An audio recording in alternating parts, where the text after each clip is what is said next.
If your line is facing a problem, sewer systems can become overwhelmed, forcing water and sewage back into your home. When that water has nowhere to go, it finds the lowest point, your basement. That's where our flood control system comes in. Call us. We arrive with an effective solution to stop the flooding. First, we need to clear your drain line to remove any clogs, grease, or buildup. The best way to do that is with hydrojet cleaning.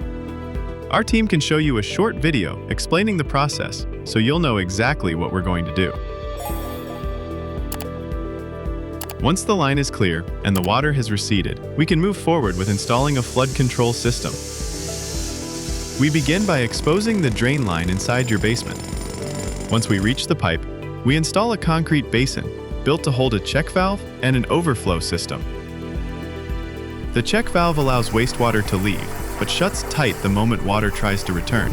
If water gets inside, the overflow will hit the sewage ejector pump and redirect the water safely to the pipe, avoiding any flooding in your home. Once everything is tested and secured, we close the vault and restore the area with new concrete. From now on, whenever the backup starts, the system activates silently. No backups, no flooding, no guessing. Contact us today